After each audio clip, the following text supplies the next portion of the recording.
Happy 2022. I am Amma Duncan, founder of the Fabulous Woman Network. I want to welcome you to Mind Your Business in 2022. So first of all, I love to support the growth of individuals and organizations through corporate training, consulting, coaching, events. Oh my goodness, anything that will help us as fabulous children of God to create wealth and impact people. This is why I also host Mind Your Business every Tuesday at 12 noon GMT on YouTube.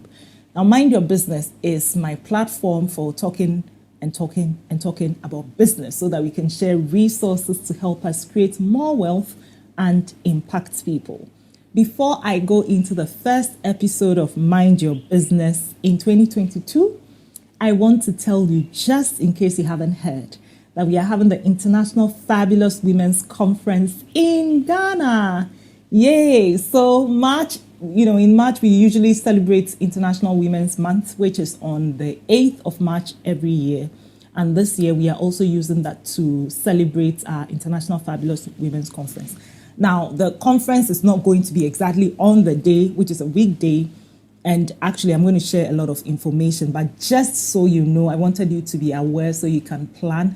No matter where you are in the world, I want to encourage you to come to Kumasi, come to Abu Kese, where our hub, Fab Hub Ashanti, is located, so that we can celebrate women together right here in Abu Kese. Now, I'm going to share details later. For now, let's talk about Mind Your Business and today's episode. I am talking about staying true to your 2022 resolutions, and this is going to be part one. God willing, next week I'll share part two of it. Okay, for the longest time, I have been the kind of girl who would, at the beginning of the year, write down some nice resolutions of different things I want to do. Like, I used to do that all the time until I started giving up. Why was I giving up? Well, usually by day 3, as in 3rd January, I would have either forgotten everything I wrote, or sometime maybe into the month of January, I would just start getting frustrated because things are not going the way I thought they should, and I would give up. Until quite recently, I used to just give up on my resolutions. However, something started changing along the way, and for a few years now, I am actually now the kind of girl who says, I'm going to do this, and I get it done. And so what has been working, what has made it easier as the years go by? I'm not saying that it's 100% easier for me to accomplish my goals now, but it's definitely better than it used to be 10 years ago and all that. So today I want to share 8 of the tips. Actually, I'm going to share 4 of them, and God willing, next week I'll share the other 4 because it's quite long. Earlier today I just had a meeting with my mastermind group called Fab Business Mastermind. Sorry, I have quite a few mastermind groups. So these are clients I've been working with for the past year or so, and we meet regularly to follow up on each other's goals and all that, see how they're going and brainstorm and all that. And we discussed some key things today. And I thought, well, even if I'm not a coach to the people I'm sharing Mind Your Business with, I can still share a few of the tips, that I know that can be helpful. And so that's why today's episode, I'm focusing it on resolutions. Now, resolutions here as well, I use this word to also mean goals or anything it is that you want to achieve, right? So I'm going to share 4 of the tips that really have helped me over the years to be able to stay true to my goals or resolutions, or, whichever word you use. The first one, have one key focus at a time. Have one key focus at a time. So I was the kind of girl who would want to do multiple new things at the same time. And I had all these brilliant ideas. I remember one particular year, I wanted to learn French. At the same time, I was looking to learn how to drive. And then some other things. It's been maybe 15 years, so I don't really remember everything. But I was the kind of person who would want to pile up a lot of new things at the same time, because they are all great ideas and I want to do them. What I've learned over the years is that the best way to really get something done is to focus on one key thing at a time.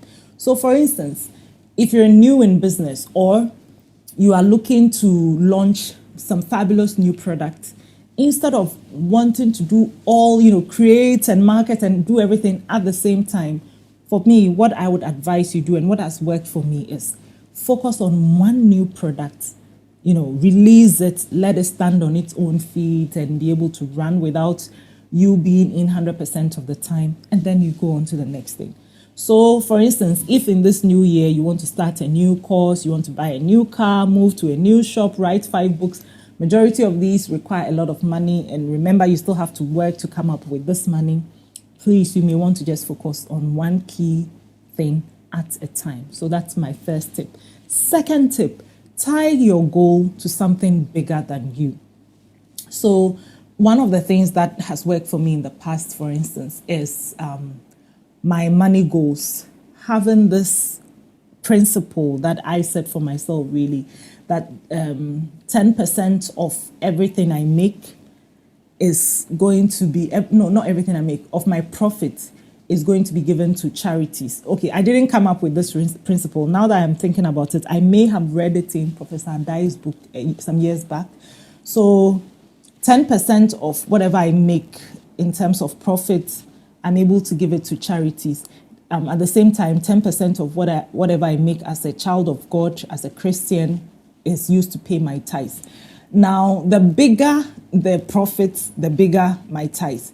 And it really gives me so much pleasure. And, it's really nice when I'm able to pay a big amount of tithes and then, to support. I mean, if 10% is big, then it means that I can support quite a number of charities and projects that we support at the Fabulous Woman Network. We have some projects that we support. So the more I make, the more I'm able to support. And the good news is I really enjoy the support. It's not something, the charities, I don't have to do it. It's not my responsibility. I mean, I hope you get what I mean. But I enjoy doing it as a child of God. It gives me fulfillment and I feel like I'm doing something good for God. And so because this course is bigger than me, it's bigger than me just doing something nice for myself or for my family, it gives me the extra motivation to actually go for the goal, because I know that, hey, if this is how much I make, I am able to take a whole 10%. That's a lot of money. And let me confess, sometimes paying it is not a funny joke. Okay, so that's number 2. Tie your goal to something bigger than you. It gives you the extra motivation to keep pushing. Then the third thing is keep your goals in view. Oh my goodness. As I'm actually doing this recording, right across from me over my computer, I see one of my vision boards, and on it I've written, put Fab Hub in a hotel. This is something that came to me sometime last year, when we were considering what next to do with Fab Hub Ashanti. And then I just had this thought, and oh my God, I put it on the vision board, and every single day my eyes will look at this and it will sort of register in my mind and it will keep me in focus, because I was like, okay, whenever I get even extra money and I want to do something with it, one of the things I'll remind myself of is, okay, look at this. This is where your money should be going. There were some key things that my money needed to do last year. One of them was to put Fab Hub Ashanti in a hotel. And that's thing, because I kept it in view, I kept being constantly reminded of it, and it helped me really, really stay focused. So yes, vision board is one great tool. Apart from that, I mean, I have my goals written in different places, like in my prayer book and all that, because I really need to keep it in view. I need to keep seeing it. I need to keep thinking about it, and then just to focus, so that I can, what they say, make the main thing, right? So that's tip number 3, keep goals in view. Then the final one I'll share for today, and this is big. Actually, everything I've shared is big for me. This final one is also big, and that is have accountability. Have someone or a group of people holding you accountable. Now, personally, I'm very good at personally keeping myself accountable. I have different things that I can do. However, having accountability partners has also been a big game changer for me. So I talked of my paid mastermind group, the business mastermind group that I have. And then I am also in two mastermind groups, actually three other mastermind groups for different reasons. And for most of these mastermind groups, we are just holding each other accountable. We talk about the things that we want to achieve. For instance, this thing I'm talking about, put Fab Hub in a hotel. My mastermind groups are aware of it. They've been helping, ask me questions about it. And okay, so how is it going? And if I have anything I'm struggling with, we talk about it and they are helping me. Look, I cannot underestimate the power of a mastermind. And there was actually an episode of Mind Your Business with Coach Catherine Engman, which is actually on YouTube here, so you can find it as well, where she talked about masterminds and how to create one.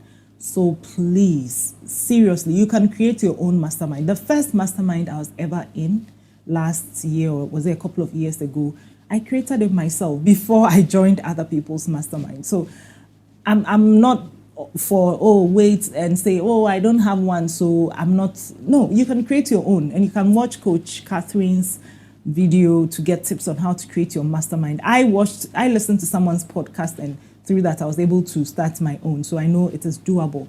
But if you also want to join mine, for now I have one that people can join in. That's the Fab Readers Club.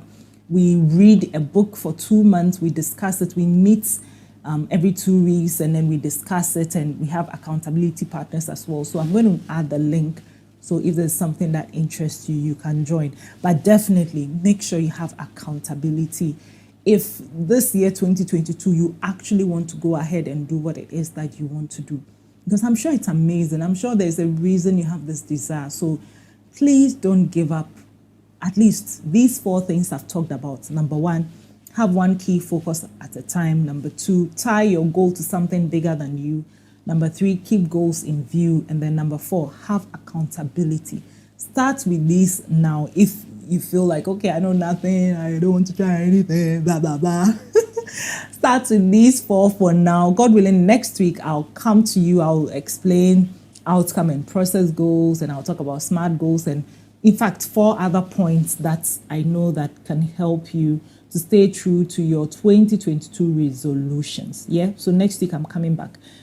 Before I go, let me just remind you that perhaps you need help to clarify your goals, or something is going on in your head and it's not very clear, or you are trying to make a decision and you need help. I am here for you. This is what I've trained for. This is what I do, right? So book a 30-minute coaching call with me. I've added a link as well in the caption, or you can call or WhatsApp us on +233 246 252330, and then let's get you an appointment. Of course you pay, and then I give you an appointment. You choose the date and time that's suitable for you, and then we can work on that resolution or goal or decision you need to make. I will support you. No, I won't make the decision for you, but I will help you as a coach so that you can get to that thing that you really want to do. So until I come your way again, God willing, next week with part 2 of this, please don't forget to share this video if it has been of value to you. Tell others about it. And then also subscribe to our channel, right? So I'll see you same time next week. Ta!